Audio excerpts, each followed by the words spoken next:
And it looked like Stephanie White is in serious, serious trouble for getting swept by the Golden Last night State was a mess. 75-63, right? Here are the standings. I told you guys, be aware. They hadn't updated yet. Well, here they are. The Fever are in the last place. Stephanie White is catching heat, and it's not for her strategies on the court. Fans are calling her out for being less than honest about injuries, especially when it comes to Caitlin Clark and the rest of the Fever. The silence, the vague timelines, the contradictions, it's driving everyone crazy. So, let's break down why patience is running thin. Is she really being straight with us? The Indiana Fever season has been messy, but the real firestorm isn't about losing streaks or blown leads. It's about how Stephanie White handles injury news. Fans are furious, not just because the injuries keep piling up, but because they're left in the dark. Message boards, Twitter feeds, comment sections, they all echo the same demand. Stop lying to us. Chloe Peterson, after we heard yesterday from Scott Agnes, and by the way, I have a weird feeling that this organization is just as secretive with their media as they are with their fans. I think they're just secretive with everything. I think they're absolutely, positively secret with everything. But Caitlin Clark has in fact returned to an extent. She has returned to an extent with the Indiana Fever. Look, Caitlin Clark is far from back. Caitlin Clark is at the center of it all. She's no rookie anymore. Year 2 in, and the face of the league. When she went down with what we were told was a groin injury, everyone expected clear updates. Instead, we got vague statements that left fans scratching their heads. First, she was day-to-day. Then, suddenly, a game-time decision. That was 6 weeks ago. Since then, updates have contradicted each other. So often it's almost comical. 1 week she was sprinting full court. The next, not full sprinting, just running. Then came whispers of an ankle injury, apparently from 2 weeks prior, never mentioned before. So which is it? Groin, ankle, or both? The lack of clarity makes it feel like Stephanie White is covering something up, whether she is or not. Fans don't feel informed. They feel played. What really burns people is the inconsistency. How do you go from game time decision the night of the injury to sideline nearly 2 months later? If Clark was almost able to play then, either the initial report was false or the injury was misrepresented. And if it was worse than we thought, why not just say so? There's no shame in admitting your star needs time. But when the story keeps changing, trust disappears. And Clark isn't the only one. Sophie Cunningham had surgery, but details were so murky fans only pieced together the timeline weeks later. Chloe BB showed up to practice in slides while Clark was laced up in sneakers, fueling more questions. Odyssey Sims left a game with a tweak, but even the injury location wasn't clearly stated. It's like the Fever are running a secret society instead of a basketball team. Now, let's be clear. Coaches are supposed to protect players. No one expects Stephanie White to reveal every private medical detail. But there's a difference between protecting privacy and flat-out dodging questions. Day-to-day isn't an answer when it's been nearly 2 months. Fans aren't dumb, and treating them like they can't handle the truth is insulting. That Indiana Fever Valkyries game was a bit of a painful watch, starting with the clock. The delay that just had both teams go back to their locker room, that made it for a bit of a painful experience. And then if you're rooting for the Indiana Fever, obviously, it was a painful experience until the end, watching all those bricks and then the Valkyries pull away. But the first half took like 2 hours. So that was part of the problem. And then on top of that, the Valkyries build up a big lead in the game. Now, the Fever had chances. The Fever had chances to come back and actually win. Robin Lundberg from Sports Illustrated finally said out loud what so many fans have been thinking. He pointed out how strange it is that nobody has even asked Stephanie White directly about Clark's status in weeks. Media members sit through pressers, ask about random plays, but won't touch the league's most important storyline. And that silence makes everything feel worse. If no one is even willing to ask, fans feel intentionally shut out. And that's when tensions start to boil. Because when fans are left in the dark, speculation rushes in to fill the gaps. Some whisper that Clark is secretly done for the season. Others believe she's ready to go, but being held back for the playoffs. A few even sense tension behind the scenes over how her injury was handled. None of this is confirmed, but when official communication disappears, rumors spread like wildfire. The secrecy doesn't just frustrate fans, it hurts the league. The WNBA's growth is fueled by Clark, and her absence is a big deal. Ratings drop when she's not playing. Ticket sales slump. Momentum stalls. The league should be desperate to keep fans updated. Instead, Kathy Angelbert sits quietly while everyone else is left guessing. For a league trying to build credibility, this cloak and dagger routine is self-sabotage. Stephanie White is at the center of it all, and fans are losing patience. They don't just think she's vague. They think she's lying. They hear the same robotic lines again and again. We're monitoring it. She's day to day. We'll know more tomorrow. Tomorrow comes and nothing changes. That's when frustration turns into anger. Fans feel insulted, and once that trust is gone, it's nearly impossible to rebuild. It was an awful experience last night. Between the WNBA and their shot clock issues, like this was the California Penal League trying to play basketball, the local YMCA, honestly, YMCA may have their shit together better than that was last night. And, of course, Aaliyah Boston, no shows, gives us 4 points. And Natasha Howard packing a bag and throwing it over her back and proceeding to travel around the country. Players aren't helping much either, though to be fair, they probably aren't allowed to. Sophie Cunningham admitted she doesn't know when Clark will be back. Lexi Hall basically said Clark is handling it well, but offered no timeline. These answers sound scripted, as if players were told to say nothing. And that only fuels more suspicion. If everything was fine, why the secrecy? In other leagues, injury reporting is taken seriously. The NFL requires detailed updates every week. NBA coaches get fined for failing to disclose who's active and who isn't. Why? Because fans, bettors, and media need clarity. But the WNBA? It's the Wild West. Teams say whatever they want or say nothing at all and get away with it. That might have worked in the past when fewer people were paying attention, but now, with Clark in the league, it doesn't cut it. She's not going to bench Natasha Howard. If a player's struggling, and by the way, what's the deal with Chloe Bibby, Stephanie White? You claimed she didn't have a setback, but when you go from able to play, available, to not able to play, and there was no game that she actually played in, that would be called a bleeping setback. All right, so last, this is where Stephanie White risks losing credibility. Once fans think you're lying about injuries, they start questioning everything, lineups, strategies, substitutions. It all gets second-guessed.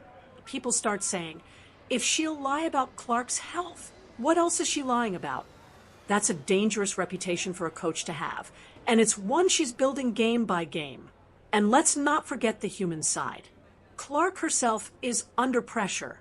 When she eventually returns, every move will be analyzed, every grimace, every awkward landing, every slow sprint. Fans will be wondering if she's still hurt. If the team had been honest from the beginning, she could return without that baggage. Instead, secrecy ensures her comeback will be surrounded by unnecessary drama. That's not fair to her. Stephanie White still has time to fix this. All it would take is one straightforward presser. Clark has a groin strain. She's expected back in X weeks. We'll reevaluate then. Done. Fans may not like the news, but at least they'd respect the honesty. Instead, we're left with riddles, contradictions, and endless frustration. It feels like she's in panic mode, saying as little as possible, hoping the season just ends before fans explode. Fans deserve respect. They buy tickets, merchandise, and league pass. They follow every update, and they care enough to ask tough questions. What they can't stand is being treated like children who can't handle the truth. And right now, that's exactly how they feel.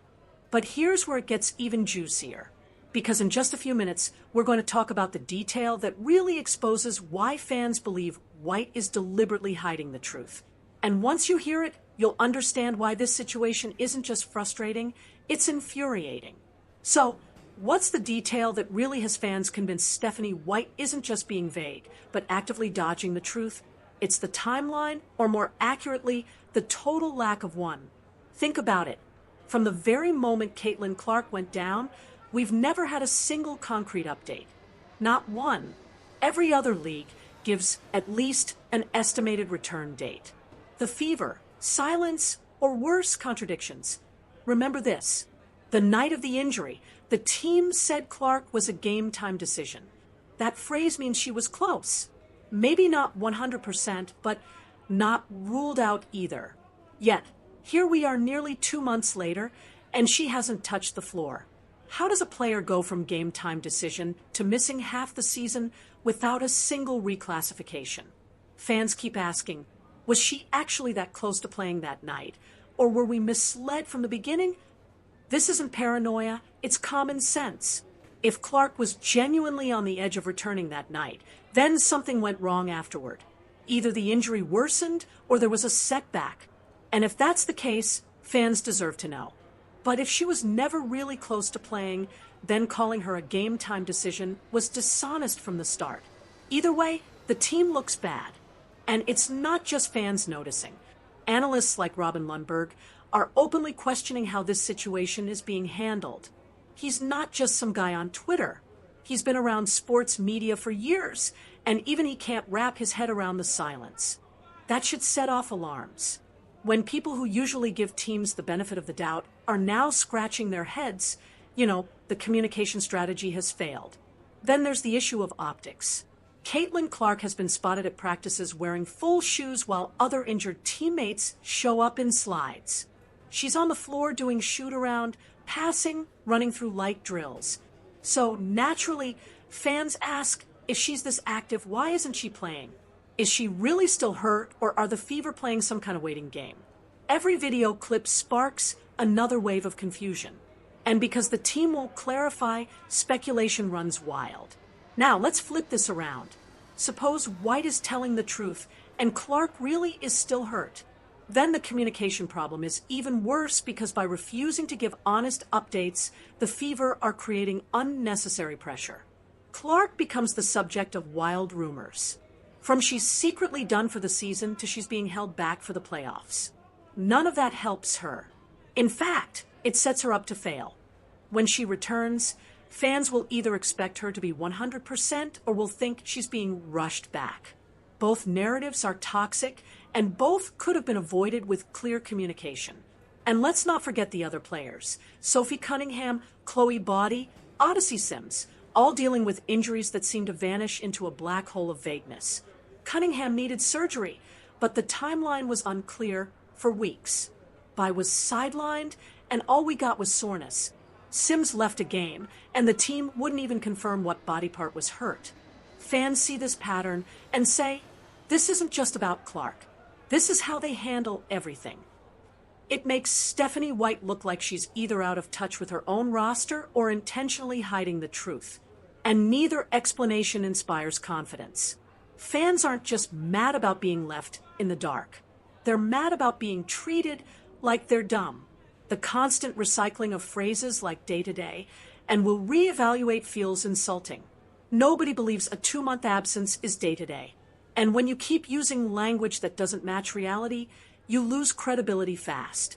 This lack of transparency has ripple effects. It hurts sales because fans don't know if they're buying seats to see Clark or not.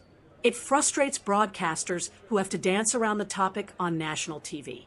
And it damages the league's credibility because in the age of legalized sports betting, injury clarity matters more than ever. The WNBA is trying to prove it belongs on the same stage as the NBA, NFL, and MLB, but then pulls stunts like this. Fans notice. Stephanie White has her defenders, of course. Some say she's just doing her job, protecting her players, and avoiding unnecessary media drama, but that argument doesn't hold up. Protecting players doesn't mean lying or dodging. It means giving honest but careful updates. Something like, Clark has a groin strain. She's rehabbing. We'll check again in 2 weeks.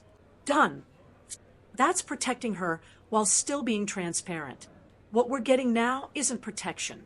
It's smoke and mirrors. And here's where the panic sets in. White Nose fans are restless. She knows every vague statement just fuels more anger. But instead of addressing it, she doubles down, hoping the season ends before the backlash gets louder. That's not leadership. That's damage control. And it's not sustainable. The irony is that the Fever could actually benefit from honesty. Fans are loyal, especially Fever fans. If the team came out tomorrow and said, Clark's done for the year, we're shutting her down to protect her long-term health. Fans might be disappointed, but they'd respect it. They'd rally around the rest of the roster, support Kelsey Mitchell, and prepare for next year. But dragging this out with half-truths and contradictions, that just breeds resentment. And it's not like Fever fans don't know their basketball. They can see when something doesn't add up. They can watch Clark in practice videos and tell she's moving fine. They can read between the lines when players dodge questions. They're not fooled and being treated as if they are exactly why they're so angry. At some point, Stephanie White has to realize that transparency isn't the enemy. It's the solution. A single honest update would calm the waters, silence the wild theories, and restore some trust. But until that happens, every vague answer is just adding fuel to the fire. Fans are demanding change, and they're not wrong. They want their coach to stop lying, or at least stop pretending day to day. Means 2 months. They want clarity, honesty, and respect. And if they don't get it soon, the backlash will only grow louder. So, the question now is simple. Will Stephanie White finally level with the fans? Or will she ride out the season in silence, hoping the storm passes? One thing's for sure, the pressure isn't going away. And the longer the lies keep piling up, the harder it'll be to win back trust. Stephanie White has a choice. Keep dodging and watch the trust collapse, or finally be straight with fans who deserve answers. It's not about revealing secrets. It's about respect. What do you think? Is she protecting players or just covering herself? Drop your thoughts in the comments. Hit like if you're tired of the silence, and subscribe for more hard-hitting breakdowns.